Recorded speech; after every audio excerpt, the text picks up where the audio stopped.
everybody. This is, oh, we've got to, is that Toto? She's muted. Anyway, this is Leah McDonald, the famous Leah McDonald. She is an incredible artist. She has shown her fine art in caustic paintings all over the country. And she is also known sometimes to me, my wifey. We spend a lot of time together. And this is Susan Beard Design. This is Susan Beard Design, and this is Susan Beard. And she is an incredible photographer, entrepreneur, and we like to call her the idea girl because she always has a good idea. And this is obviously one of her good ideas, so we're happy to be here. I'm going to go ahead and share a few notes from our producer, Girls Night In. All of you have been muted, okay, automatically so that everybody can hear us as we're teaching. You will be unmuted at the end of the workshop for a question and answer portion if you should have any questions. Please feel free to write down any questions that you have in the chat, which will also be addressed at the end of our workshop. And also showing yourself on the video screen. Is of course optional for everybody viewing. There's a little bit of there's a camera icon on your phone or computer to disable the video if you do not want to be seen.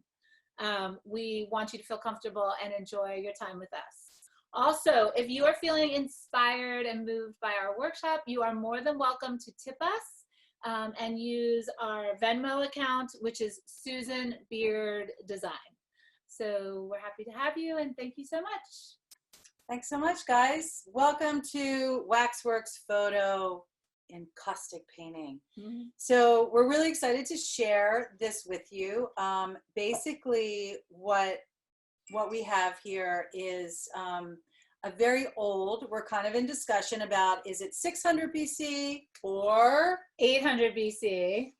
So the Greeks were painting with natural beeswax and pigment for centuries, right? So they would paint their sarcophaguses, they would paint their hulls of their ship to make them decorative. And so clearly what we're doing here is incredibly archival. Yeah, they were mixing pigments with beeswax and painting surfaces. It was one of the earliest forms of painting. So I discovered encaustic in college, and I just really liked the ability to alter the surface of the photograph. So that's what we're going to show you today. Awesome. So the first thing you're going to need is a wooden panel. They're not very expensive at all. We buy ours from Cheap Joe's. I wonder if Joe really is cheap. But anyway, Leah likes these panels because they have this nice little cradle on the back. So they come individually wrapped in plastic. You can pop that off. Cheap Joe's is the website, right? And it's they come in different sizes. You can order 6x6, 8x10, 10x10, all the way up. Yep, all the way up to bigger ones if you get really into this. And the cradle on the back I think is nice because you can just pop it on the wall. You do not have to frame it. And Susan likes to paint the edges, which she'll mention in a few minutes. Don't tell them yet. Okay, sorry. Jumping ahead. Okay, you want to go to the next step? We are ready to start, but before we start, I'd like to get a little inspired, and I like to wear my French beret. So I might have this for a little bit, The artist. I feel ready to go. Okay, first thing you're going to need is a photograph that you love and that means something to you. You can print this off of your printer using photo paper that you can get at CVS or Staples. Yeah, Staples. And I would recommend a matte surface if you can. We're using like a semi-gloss paper here, which is fine, not a problem. But the matte paper is super nice to paint on. It's just a little bit smoother. Yeah, she's very, very smart. She's very smart. She taught me everything I know. So the first thing you want to do is get Elmer's glue. Put a little water in it, mix it up, make it real nice and liquidy like that. Yeah, this glue was super chunky, so I just dropped some water in it, and I took the back of this paintbrush and I stirred it up, or coffee stir, just stir it up, so it's super smooth and easy to brush. You want to coat the whole piece of wood, not thick at all, just really nice even strokes. thin, thin, thin. And I can hold this up so everybody can kind of see. It's like a this. little bit runny even. See? Yeah, perfect. Would you hold this, please? Yes. Thank you, doctor. Okay. So the first thing you want to do is take your print, obviously face side up, and put it down on your wood. Now the thing about this is that if it's not exactly straight, you can move it because it's still wet, right? You can see how it's slippy sliding around. The second step is once you have it down and in place, I used to use this. Now I'm going to use this. It ain't going to be worth much anymore, so we might as well give it a job. So you're going to push, push, push. Right, Leah? When Leah does the big pieces, like she does like Monday ones like this, she's got muscle. I got the muscle. She's got some, what do they call it? Come to the gun show. It's a good job for your assistant too, I'm just saying in the Right, future. So you have your assistant gluing up all your panels for you, and then you just get to come and do the fun stuff, which is definitely the waxing and painting.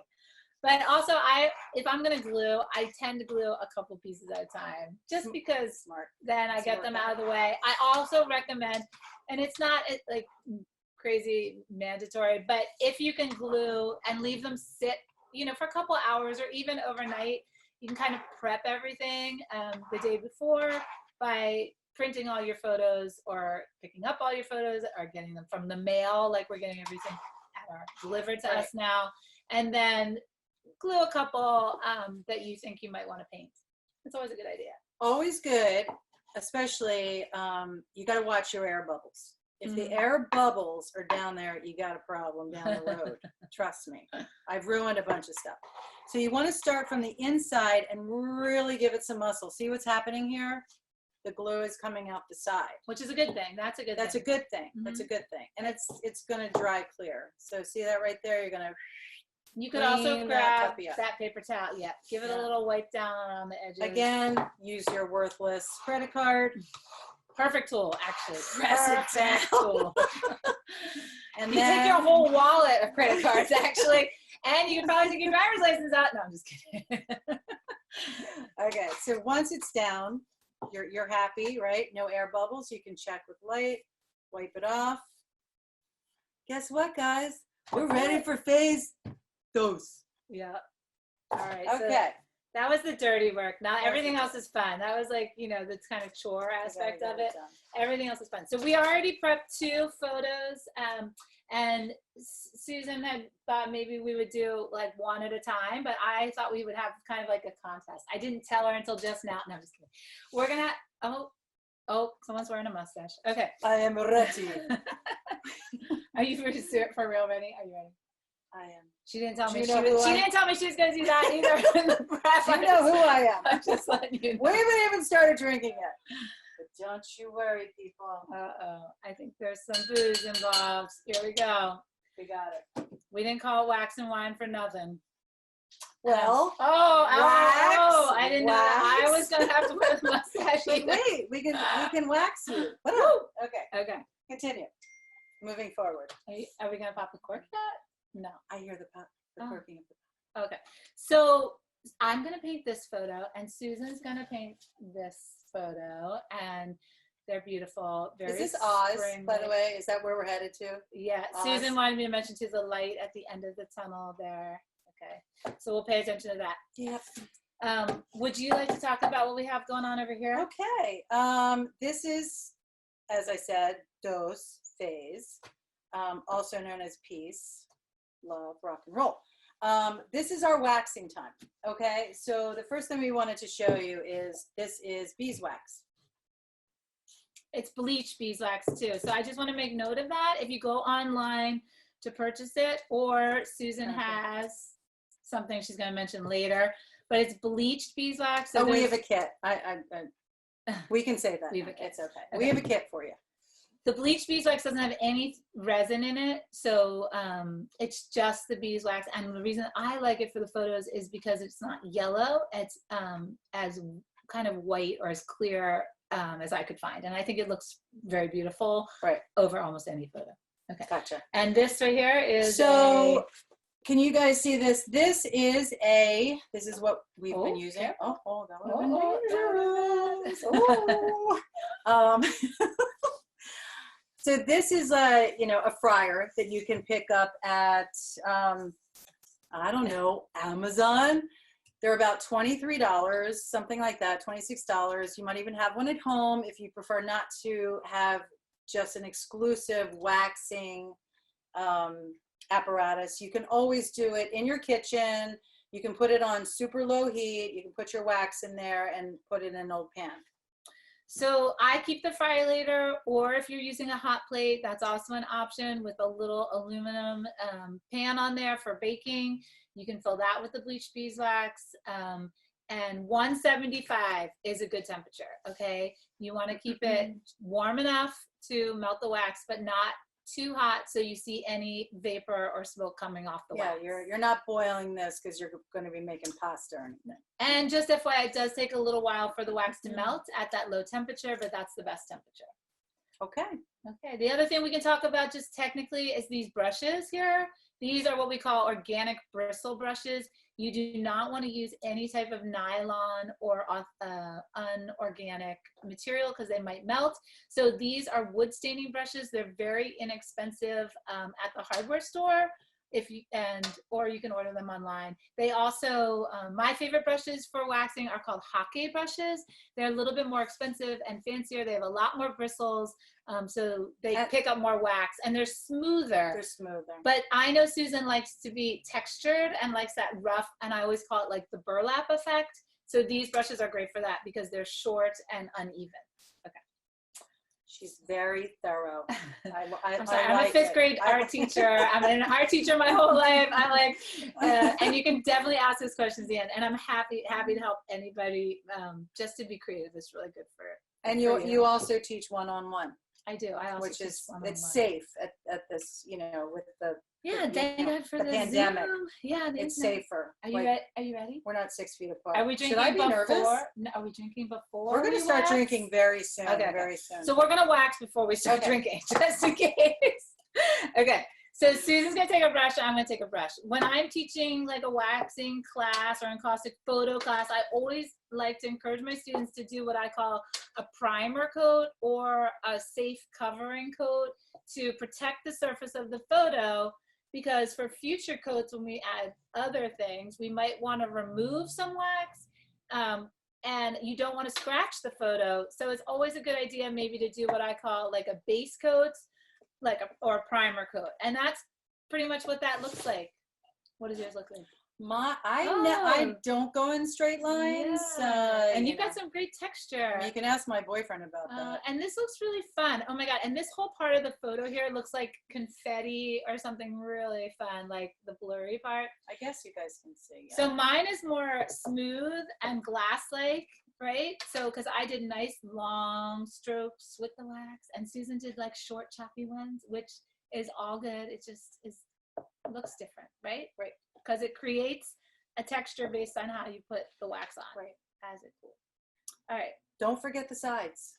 Oh. Why don't you show them the sides really quickly, and I'm Okay. going to open the champagne. Hey, do you guys have cocktails? Yeah, hopefully you guys have something fun to drink along with us, even if it's water or some kombucha or lemonade or iced tea.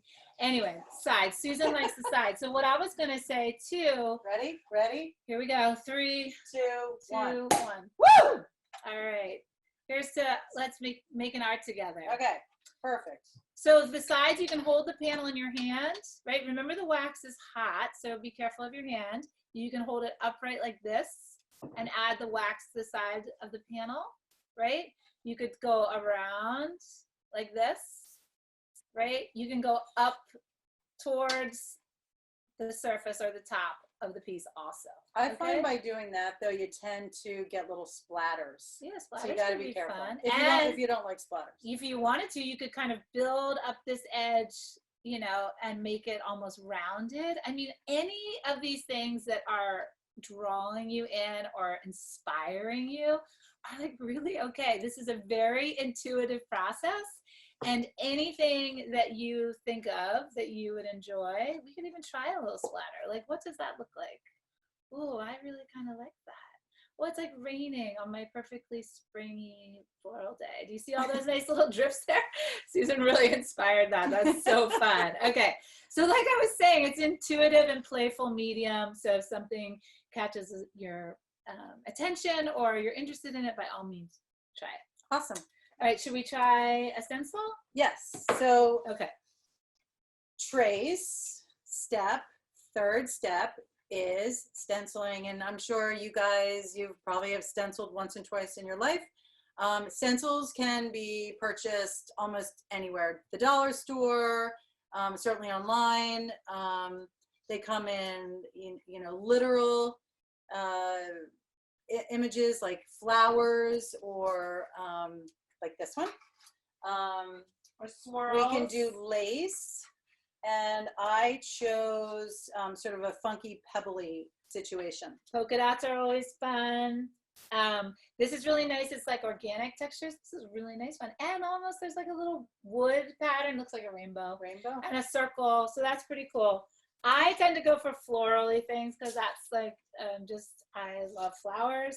And I also like to use the stencils in sort of a repetitive way. One of the things I like to talk about when I'm teaching too is that I put like things with like things. So if I was doing this image, I might put the flower right on the flower, right? Or find a stencil that looks like abstraction. So I kind of matchy sometimes, but that's not, you know, it doesn't have to be your thing. That's just something I like to do. Okay. All right, so I'm gonna try, a stencil. Something that I have found over doing this for, oh my God, how long have we been doing this? Like 10 years. We actually started doing this because we would take photographers' images from around the country and we would do the work and then they would sell it to their clients, which was super fun. So we're kind of still doing that today, but what I found in the stencil arena is that you can use found objects. Say if you get a thing of oranges and you've got that mesh, I save and ask people, give me all your mesh stuff. Give it. And I use old lace. I use pieces of dresses. What do they call it? The Kremlin. Kremlin's awesome. Even like the stuff they use for like a bridal veil can be nice. String could be cool. I mean, anything that the wax can kind of like form around and leave an imprint that you can pull out. Right. So I just wanted to throw that out. You don't have to buy stencils. You can use found objects. Like one time we did a team building with a bunch of dudes. I think it was like 12 guys who worked for a set design company. And could you imagine 12 guys in a room with wax and paint and stencils and this and that? But I decided that it would be really cool to go to the hardware store and find all kinds of like nails and colorful wire and just kind of like almost so become like a three-dimensional piece. And these 12 guys created the coolest thing. A friend of mine, Brian Toner, and his gang. I'm gonna stencil while she's telling the story. She's stenciling. So I'm talking. Just because we're gonna run out of time. Okay, true that. So anyway, they just found objects are really cool to put in there. Old letters, photograph. It just doesn't have to be one photo. It's like the sky is the limit. Okay, stenciling. So one of the things I'm working on right here while Susan's telling you all these amazing creative stories, which I love, is I'm stenciling. So this stencil has gotten a little bit what I call like wavy. So one of the things you see me doing is kind of holding it down. Yeah. The other thing you see me doing is grabbing a credit card, or like this is some type of spatula thing, a plastic tool. And once I put the wax on the stencil, while it's soft, I can kind of manipulate it. And I hope you guys can see me. I'm kind of using the wax and pushing it, kind of pushing it over the stencil as it's cooling, which helps me get the stencil nice and flat. Ooh. And what I call it turning out sharply, or looking actually like the stencil. And if you can't see it now, oh man, that light is good. You will definitely be able to see it when we get to the next step. So I always tell people just to kind of have fun and make a lot of patterns. Look at that, Leah. Oh, that's really cool. Ooh. I'm gonna try these polka dots. because I was kind of interested in that. So again, to make the stencil, lay it down flat. Take the wax brush, go over the stencil, let it cool, right? So you'll know it's cooling when it sort of stops being a liquid. It also gets a little bit frosty when it's cooling. And then what happens is over time as it cools, it gets more clear too. So don't be afraid of the frosting, like the light gray kind of hazy look that it has, because it will transform to more clear. Okay. Yeah. I love when clarity comes. I do. Okay, so here's my fun polka dots. This is better. And also the wax that I have on the credit card or the plastic tool can always be kind of like put back into the piece. And if something is too high, you can flatten the stencil a little bit by scraping the top with that plastic tool, right? So if the stencil's raised and it's very high and you maybe want to soften it a little bit, just take this, either of the plastic tools or the credit card and go over it a little bit. Are you getting all this, people? I feel pretty happy with my stenciling, and I can tell from our clock that we're at about 23 minutes. So let's go to our next step. I know. Time is flying when you're having fun. Is this our next step? Okay, this is our next step. Cheers. Cheers. All right. Wait. It's right. Oh, I'm so sorry. Stare into my eyes. I'm cracking up. I can't. I'm worried about my painting. Okay. I'm still stenciling over here. I get pretty heavy. I like the stencil.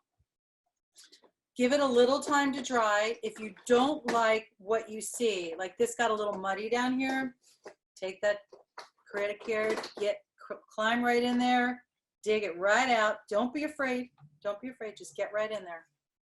All of a sudden, I'm developing an accent. I think it's champagne. All right, talk to them about what I'm doing over here. Okay, so next thing is this is the fourth and the final step to our experience here, to creating your one-of-a-kind WaxWorks piece. Because trust me, you will never, ever do it the same again. We tend to keep our colors very simple. In my piece, there's green, blue, pink, yellow.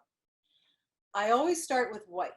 That's my go-to, because what I want to do is I want to bring out the texture of my like three-dimensional wax, if you will, my stencil stuff.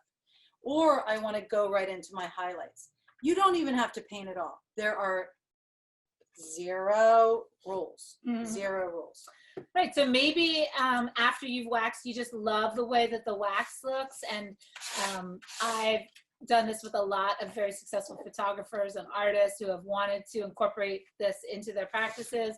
And like my friend Elizabeth Messina, she just likes the wax. She doesn't want to paint it. She just loves that soft, sort of subdued, dreamy effect that the wax has over the photos. I like to paint. I like to, what I call, give contrast or pop to the piece after I've softened it.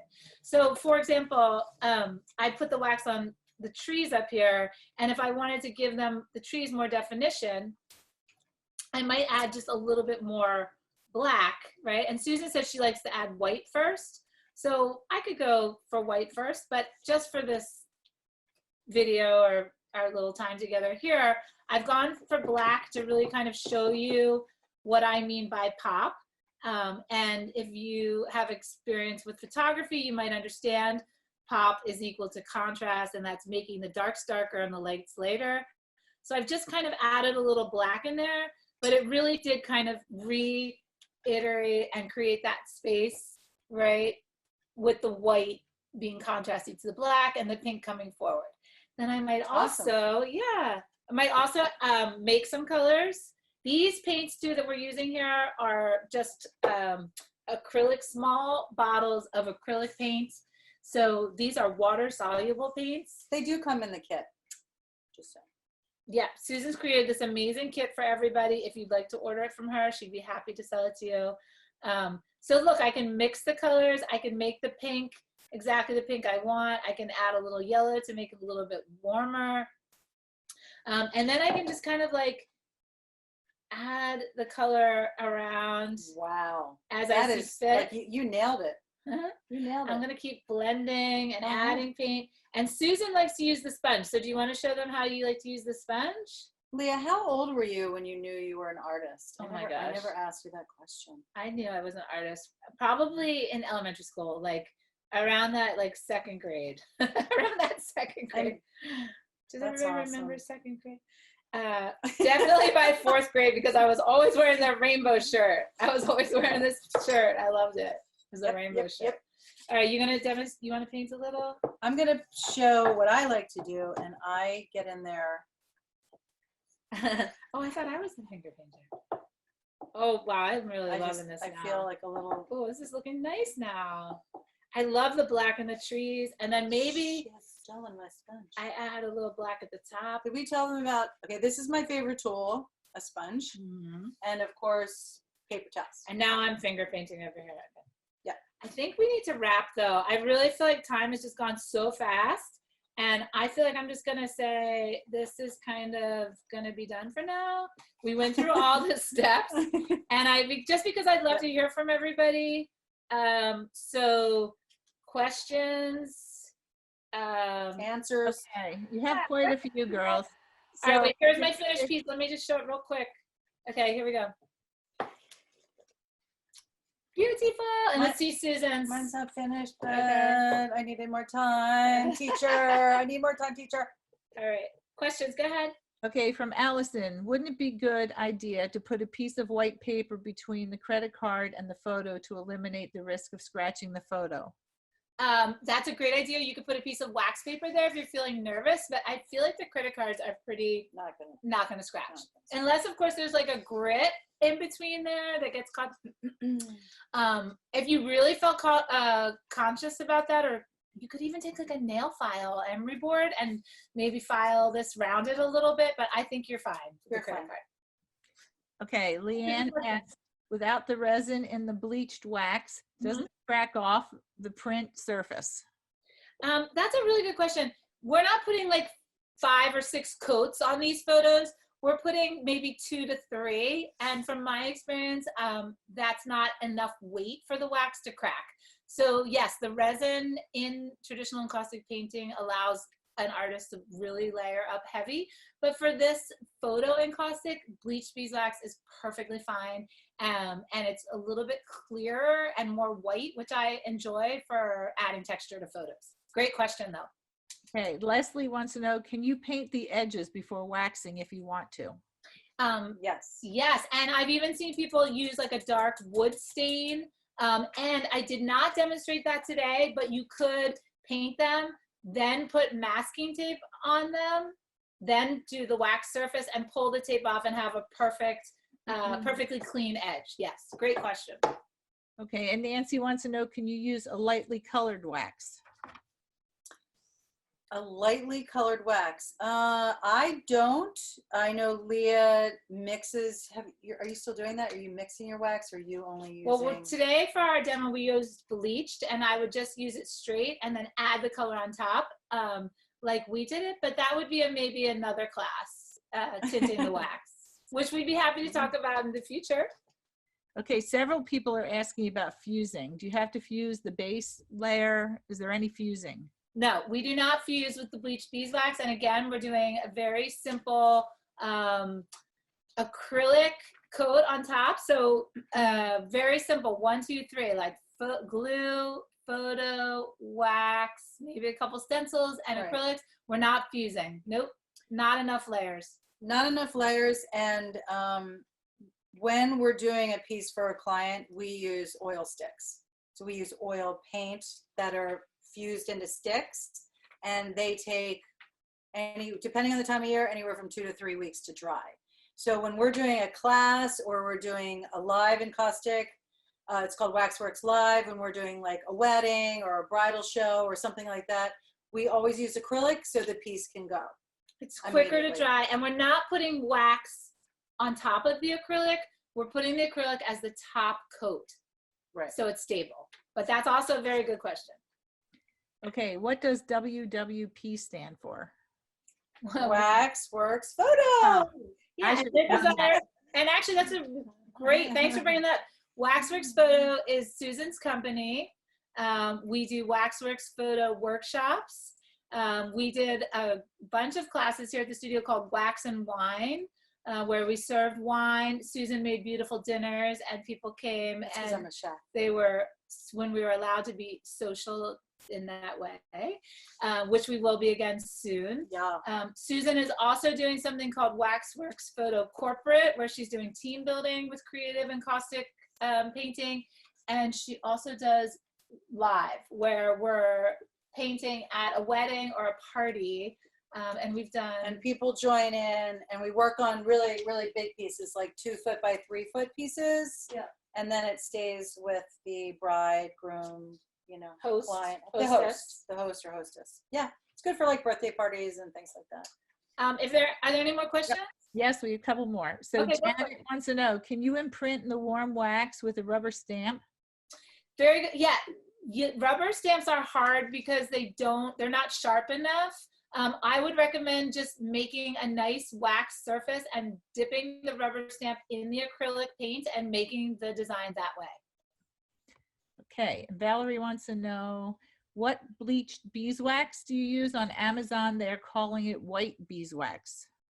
So I order all of my waxes from fineartstore.com in Rochester, New York, and they make a sundry bag, which is a 16-ounce bag, and it's called bleached beeswax. And the wax is bleached with hydrogen peroxide, so it's not an intense chemical process. There are no fumes to the wax.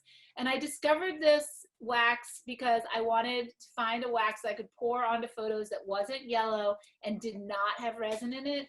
Resin is problematic in terms of shaving or manipulating quickly because it's stickier. It has more ingredients. And it yellows. And it yellows. Over time, we had some problems with. Well, that was the Gawked. Oh, Gawked. Yeah. Who could forget the Gawked? The Gawked was fun, but yeah. So sometimes we do a pour process, and with that, we also use the bleach because it's whiter and easier to shave, which we could do another time with you. Okay, a few more. Yep, go for it. No, can you melt beeswax in a double boiler, set up and dip your brush into that? Yes, and you can get a thermometer. Yeah. If you have a thermometer, your temperature your temperature should be about 175 degrees. Okay, and Susan wants to know, what kind of paint are you using? Oh, great question. Susan, you got this? It's just acrylic. It doesn't, there's a range. If you go into an art supply store, you can spend a lot of money. You can spend a little bit of money. I don't really see a difference, quite frankly. Acrylic paint is acrylic paint. And there's really, I'm going to say, and you can correct me, even house paint. When I get my little tiny tubes, when I'm doing like a test on my house or something on a wall, I will end up using some of that. Like if it's white or tan or, a base tone. Because someone had said acrylics over wax. I thought that was a no-no. Yes, that's a good point. Acrylics over wax and wax back on top is a no-no. Acrylic with wax with acrylic on top is fine, as long as you're not putting wax back over the acrylic. Wax likes to bond to its friends. So wax likes to bond to wax. Like us. Exactly. It doesn't, it can't adhere to the acrylic, so it's not a stable base. But if you're just putting the acrylic on the top surface like we did here, it's A-okay. Wait, mine's better. I don't know, I just added some purple in my flowers. It's pretty cute. All right, any more questions? Margaret wants to know, so what if you have a piece that's fairly heavily waxed, like too much? What's the best way to remove some of the wax? Well, we just used the credit cards today. You need heat. You do need heat. You could use, if you really wanted to take it down a little bit, I just recommend shaving it back with the credit card slowly and gently. Just takes time. Or maybe trying a pottery tool, which we could do another day. Or something that's sharper, like we don't recommend this, but we do use razor blades when we're scraping a lot. Or a paint scraper. A paint scraper. Yeah. You don't even have to get a razor blade. Yeah. Just a paint scraper. Good call. Yeah. Can Okay. you carve into the, could you carve into the wax, or are the layers too thin as you have demonstrated today? You can definitely carve into the wax.